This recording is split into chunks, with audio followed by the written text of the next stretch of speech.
Assalamualaikum warahmatullahi wabarakatuh. Teman-teman pernah nggak lagi ngerasa capek atau lagi ngerasa kosong nih?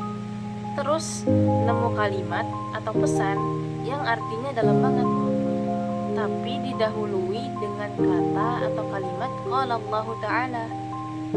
Nah, setelah dicari-cari, ternyata nggak ada nih dalam Al-Quran. Gimana tuh ya?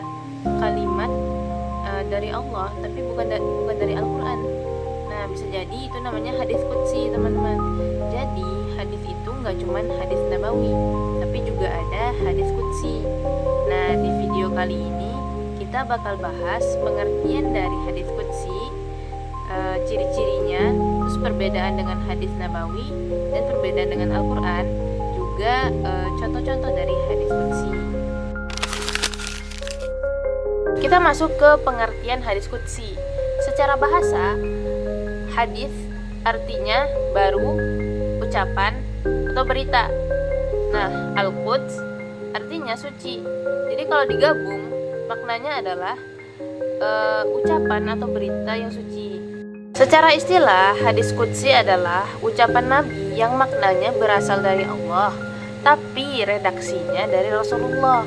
Nah, jadi kalimatnya itu dari Nabi, tapi maknanya atau asal kalimat ini adalah dari Allah. Lanjut ke ciri-ciri hadis qudsi.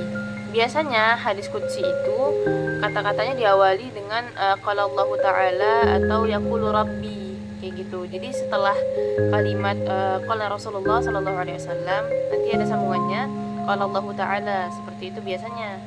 Nah, ini berikut contoh-contoh dari hadis qudsi ya. Ini adalah salah satu contoh hadis qudsi. Nah, teman-teman bisa lihat kalimat pembuka atau awalan dari hadis qudsi itu biasanya didahului dengan qala Rasulullah sallallahu alaihi wasallam, terus dilanjut dengan qala Allah tabaraka wa ta'ala, atau bisa fima yarwihi an rabbih, atau qala rabbukum, dan lain-lain gitu. Pokoknya intinya yang menjelaskan tentang bahwa makna dari hadis qudsi itu dari Allah. Lanjut ke perbedaan hadis qudsi dengan hadis Nabi. Nah, yang pertama dari segi makna, hadis qudsi itu maknanya dari Allah dan hadis Nabi maknanya dari Nabi. Kalau dari segi lafaz, hadis qudsi lafaznya dari Nabi dan hadis Nabi juga dari Nabi. Untuk openingnya, pembukanya, kalau hadis qudsi itu diawali dengan kalimat Allah berfirman, sementara hadis Nabi diawali dengan kalimat Rasulullah bersabda dan dilanjutkan dengan isi hadis. Kemudian fungsi utama hadis qudsi sebagai spiritual, motivasi, tauhid, dan rahmat. Sementara hadis Nabi fungsinya untuk hukum, akhlak, ibadah, dan sejarah Nabi. Kalau yang tadi perbedaan dengan hadis Nabi, sekarang kita masuk ke perbedaan hadis qudsi dengan Al-Quran. Nah, perbedaannya kalau dari segi lafaz, hadis qudsi itu lafaznya dari Nabi.